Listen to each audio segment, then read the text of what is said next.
It was supposed to be a simple, relaxing weekend. I had planned it all out with my closest friends, eager to escape the relentless pace of city life. The idea of camping in Blackwood Forest came up one night over drinks, and we all agreed it would be a perfect getaway. None of us believed the old tales about the forest being haunted, of course. Those were just stories to scare kids, we thought. We arrived at the campsite late in the afternoon. The sun was setting, casting long shadows through the dense trees, and the air was crisp with the scent of pine and earth. We quickly set up our tents, laughing and joking as we worked. By the time darkness fell, we had a fire going and were huddled around it, roasting marshmallows and sharing stories. Jake, the eternal storyteller of our group, decided to regale us with the legend of Blackwood Forest. They say that a long time ago, a witch was executed here, he began, his voice low and dramatic. Her spirit still roams the woods, seeking revenge on anyone who dares to enter her domain. Yeah, right, I scoffed, though I couldn't help but glance over my shoulder at the surrounding darkness. The trees loomed like silent sentinels, and the forest seemed to close in around us. I'm serious, Jake insisted. They say she can whisper your deepest fears and make them come true. Emily shivered beside me. That's creepy, Jake, stop it.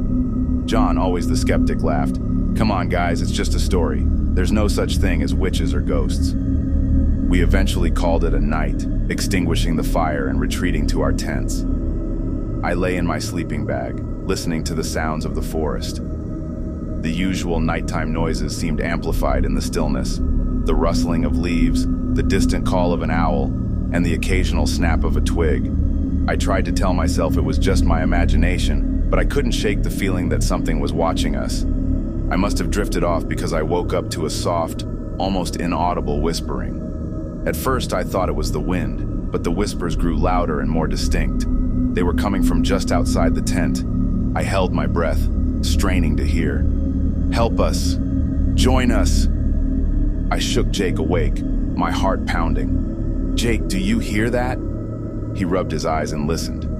The whispering continued, a chorus of overlapping voices. What the hell? He muttered, grabbing his flashlight. Stay here, I'll check it out. No way, I hissed. We're not splitting up. Wake the others. We quickly woke John and Emily. Huddled together, we stepped outside, the flashlight beam cutting through the darkness. The whispers seemed to surround us, growing louder and more insistent. Hello? Jake called out, his voice shaky. Is anyone there? No answer. The voices seemed to come from deeper in the woods. Against our better judgment, we followed the sound, our fear mounting with each step. The trees closed in around us and the path became more treacherous, littered with roots and fallen branches. Emily stumbled, nearly falling. This is a bad idea, she said, her voice trembling. We should go back. But the whispers were hypnotic, drawing us further into the forest. The voices grew clearer, more desperate. I could make out fragments of sentences, pleas for help, and warnings. Suddenly, the whispering stopped. The silence was deafening. We found ourselves in a small clearing, the moonlight casting an eerie glow on the scene. In the center stood an old, crumbling stone well. What's that? John asked, pointing at the well. Looks like an old well, Jake said, moving closer. Maybe it's from the settlers' time. As we approached, a cold wind swept through the clearing, and the whispering began again, louder this time. It seemed to emanate from the well itself. I felt a chill run down my spine. Let's get out of here, I urged. This is too creepy. But John, ever the skeptic, peered into the well. It's just an old well, guys. Nothing to be scared of. He leaned over the edge, shining the flashlight down into the darkness. Suddenly he gasped, stumbling back. I saw something, he said, his face pale. What did you see? Jake asked, grabbing John's arm. I don't know, John replied, shaking his head. Eyes. I saw eyes looking up at me. Panic set in. The whispering grew louder, more urgent. We could hear the words now, clear as day. Join us. Help us. Stay with us. Run! I screamed, grabbing Jake's hand. We bolted back through the forest, the whispering voices following us, growing louder and more frantic. Branches snagged at our clothes and roots threatened to trip us, but we didn't stop. Fear propelled us forward. We burst into the campsite, panting and gasping for breath.